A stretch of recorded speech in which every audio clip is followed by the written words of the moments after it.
প্রিয় দর্শক, আপনারা দেখছেন ইউরোপ ব্লগ এবং আপনাদের সাথে আছি আমি বিকে ইতালি থেকে। দর্শক, আপনারা অনেকেই জানেন আমি আগে রোমানিয়াতে থাকতাম। রোমানিয়া থেকে এখন ইতালিতে চলে আসছি। তো আমি কিভাবে এই বৈধভাবে ইউরোপে আসলাম এ নিয়ে বিস্তারিত একটা ভিডিও বানানোর চেষ্টা করব। তো চলুন ভিডিওর মূল অংশে যাওয়া যাক। তার আগে বলি, অনেক দিন যাবৎ চ্যানেলে ভিডিও দেওয়া হয়নি ব্যস্ততার কারণে।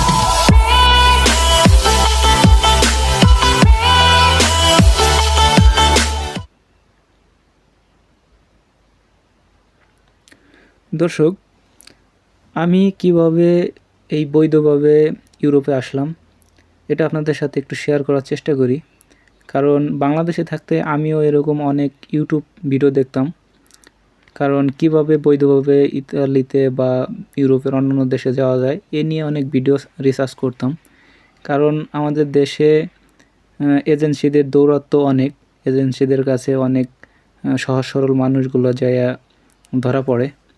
তো এইগুলা আমি ইউটিউব থেকে যেহেতু অনেকটা হেল্প পাইছি, তা আমিও চিন্তা করলাম যে আমার বাংলাদেশি ভাইয়েরা যারা নতুন ইউরোপে আসার জন্য আগ্রহী তাদেরকে একটা তথ্য দিয়ে হেল্প করি।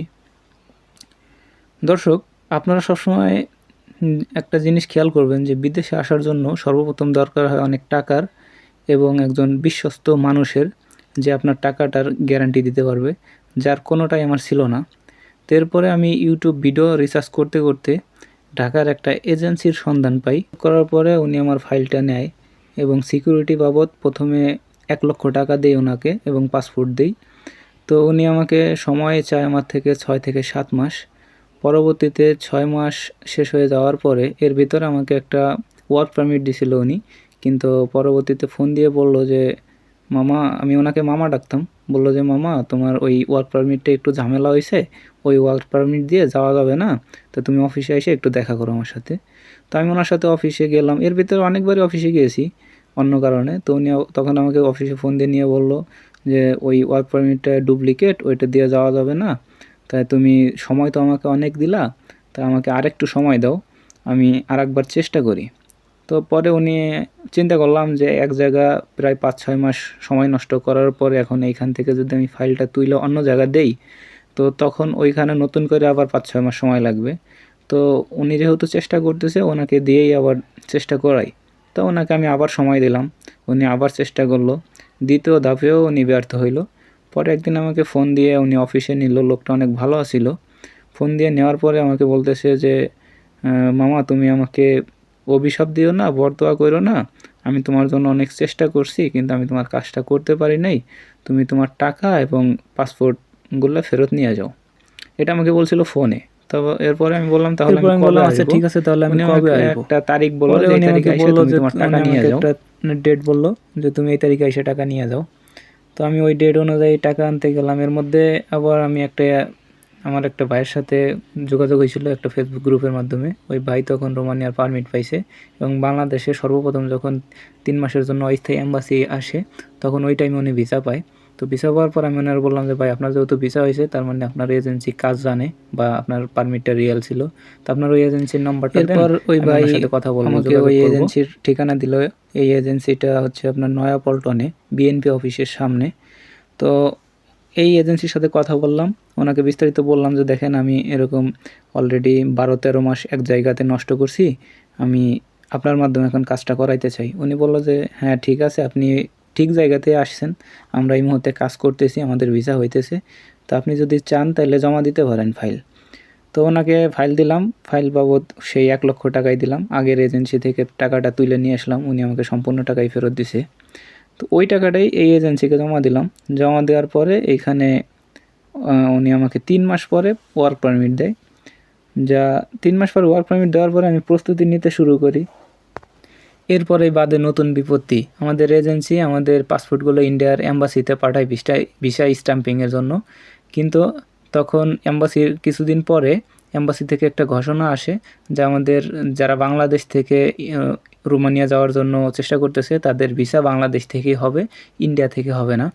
তো যার কারণে আমরা আবার একটু পিছিয়ে পড়ি। আমাদের এজেন্সি বলল যে এখন বাংলাদেশে এম্বাসি আসবে অস্থায়ীভাবে 6 মাসের জন্য, আপনাদের ভিসা বাংলাদেশ থেকে হবে। তো এইভাবে করে তাদের আবার বাংলাদেশে আসতে 1-2 মাস সময় লেগে যায়। তারা বাংলাদেশে আসে, আসার পরে 1 মাস কার্যক্রম করে, এরপরে তারা বাংলাদেশে কাজের পরিবেশ না পাওয়াতে তারা আবার ইন্ডিয়াতে ফেরত যায়। ইন্ডিয়াতে ফেরত যাওয়ার পরে দীর্ঘদিন এম্বাসির কার্যক্রম বন্ধ আছিল, এম্বাসিতে কোনো ভিসা স্ট্যাম্পিং হইতেছিল না। এর মধ্যে অনেক মানুষ অনেক কথা বলতেছিল, যারা জানে যে আমি ইউরোপের জন্য চেষ্টা করতেছি, তারা বলতেছিল যে এইভাবে হবে না, টাকা পয়সা মায়ের যাবে। তো আমি কারো কথায় কোনো কান দিতাম না, কারণ আমি তো বিস্তারিত জানতেছি যে বিষয়টা আসলে কি হইতেছে। এম্বাসির সমস্যার কারণে হইতেছে না, এখানে এজেন্সির কোনো দোষ নেই, যার কারণে আমি ধৈর্য ধরেছিলাম। এরপর যখন আবার নতুন করে ইন্ডিয়া এম্বাসি কার্যক্রম শুরু করে, তখন একটা ঘোষণা করে যে বাংলাদেশিদের ইন্ডিয়াতে যেয়ে সরাসরি ইন্টারভিউ ফেস করে তারপরে ভিসা নিতে হবে। আপনারা জানেন আগে কিন্তু ইন্ডিয়া যাওয়া লাগতো না, শুধুমাত্র পাসপোর্ট পাঠাই দিলে পরে ভিসা হয়ে যাইতো। তো যখন বললো যে ইন্ডিয়াতে যাইয়া ইন্টারভিউ ফেস করতে হবে, তখন ইন্ডিয়া ভিসা করবার জন্য চেষ্টা করলাম। তো প্রথম ধাপে ইন্ডিয়া ভিসা রিজেক্ট হইলো, দ্বিতীয় ধাপেও রিজেক্ট হইলো। এভাবে করে আমার 4-5 মাস চলে গেল। পরে 15,000 টাকা কন্টাকে ইন্ডিয়ার ভিসা করলাম, সেটা মেডিকেল ভিসা। তো এই মেডিকেল ভিসা নিয়ে যাওয়ার পরে আবার নতুন করে এম্বাসি থেকে শুনতেছিলাম যে যারা মেডিকেল ভিসা নিয়ে আসছে তাদের ভিসা হবে না। এটা মানুষের মুখে মুখে শুনতেছিলাম, এটা এম্বাসি থেকে কোনো নোটিশ ছিল না। যার কারণে আমার কথা হচ্ছে, আমি ইন্ডিয়াতে যেহেতু আসছি, আমি এর শেষ দেখে ছাড়বো ইনশাল্লাহ। এতদিন ধৈর্য ধরছি, আমি এর শেষ দেখে ছাড়বো। আমি এম্বাসি ফেস করবো, এতে ভিসা হোক বা না হোক। তারপর আরও একটা সমস্যা ছিল, সেটা হলো আমার 2022 সালের নভেম্বরের পারমিট ছিল। আমি এম্বাসি ফেস করতে গিয়েছিলাম 2023 সালের ডিসেম্বর মাসে শেষের দিকে। তো এম্বাসি থেকে বলা হইতেছিল যে যাদের 2022-এর পারমিট, তারা 24 সাল চলে আসলে আর তাদের পারমিটের ভিসা হবে না। তো এখন তো টেনশনের দিন কাটতেছিল। এভাবে করে আমি এম্বাসিতে সিরিয়াল পাইতেছিলাম না ভিসা পাসপোর্ট জমা দেওয়ার জন্য। এরপরে আমি ডিসেম্বরের 28 তারিখে সুযোগ পাই এম্বাসি ফেস করার জন্য। এম্বাসিতে অনেক প্রশ্ন করে, সেই প্রশ্নগুলো পরে আলোচনা করব। সম্পূর্ণ আলোচনা করতে গেলে ভিডিও অনেক লং হয়ে যাবে। তো এম্বাসি ফেস করার পরে অ্যাম্বাসেডর আমাকে আমার ওই মেডিকেল ভিসা দেখে একটু বিচলিত হয়েছিল।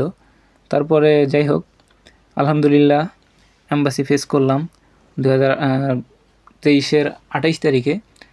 2 দিন পরে 2024 সাল চলে আসলো। তো 2024-এর 4 তারিখ বা 5 তারিখের দিকে, সম্ভবত 5 তারিখ অথবা 6 তারিখ ছিল, আমি ভিসা কালেক্ট করি। আমার আলহামদুলিল্লাহ ভিসা হয়। ভিসা হওয়ার পরে দেশে আসলাম। দেশে আসার পরে আর এক নতুন ঝামেলা শুরু হইলো। তখন ম্যান পাওয়ার হইতেছিল না যারা রোমানিয়াতে আসবে। এই ম্যান পাওয়ারের জন্য আবার দীর্ঘ 4 মাস অপেক্ষা করতে হয়েছে ভিসা পাওয়ার পরেও। তো যাই হোক, সর্বোপরি কথা হচ্ছে, ধৈর্য ধরার পরে দীর্ঘ প্রায় 25-26 মাস ধৈর্য ধরার পরে আল্লাহ পাক ইউরোপে আসার তৌফিক দান করছে। এখন আপনাদের দয়ায় আমি এই মুহূর্তে ইউরোপে আসি। আমি রোমানিয়াতে আসার পরে 4 মাসের মতো এখানে ছিলাম। ওইখান থেকে ডকুমেন্টস তৈরি করে আমি বৈধভাবে আবার ইতালিতে চলে আসছি। শুধুমাত্র আমার বাংলাদেশি টাকায় প্রায় 25,000-30,000 টাকার মতো খরচ হয়েছে আমার রোমানিয়া থেকে ইতালিতে আসতে। তো আমি রোমানিয়াতেই থাকতে চাইছিলাম। তো রোমানিয়া থেকে কী কারণে চলে আসলাম, এটা নিয়ে যদি আবার বিস্তারিত বলতে যাই তাহলে ভিডিও অনেক লং হয়ে যাবে। তো এটা নিয়ে বিস্তারিত বলবো না, ইনশাল্লাহ চেষ্টা করবো অন্য সময় এটা নিয়ে আবার বিস্তারিত বলার জন্য। তো সর্বোপরি কথা হচ্ছে, আপনারা ভালো থাকবেন, সুস্থ থাকবেন এবং দেখে শুনে ভালো একটা এজেন্সির কাছে ফাইল জমা দিয়ে ধৈর্য ধরবেন। ধৈর্য না ধরলে হবে না। ফাইল জমা দেওয়ার পরে যদি 2-3 মাস পর থেকেই এজেন্সিকে চাপ দেওয়া শুরু করেন, তাহলে ইউরোপে আসা সম্ভব না। কারণ ইউরোপের যে কোনো একটা দেশেই আপনি বৈধভাবে যদি যাইতে চান, তাহলে আপনার কম করে হলেও 1 বছর সময় লাগবে। আর আপনাদের হাতে পায়ে ধরে একটা কথা বলি, অবৈধভাবে কেউ ইউরোপে আসার চেষ্টা করবেন না। তবে বিশেষ করে আপনার অবৈধ বলতে আপনি লিবিয়া দিয়ে আসার চেষ্টা করবেন না। এছাড়া বাকি যে পথ দিয়ে আপনি পারলে পরে আসেন, কোনো সমস্যা নেই। আলহামদুলিল্লাহ এখানে আসার পরে ডকুমেন্টস হয়ে যাবে।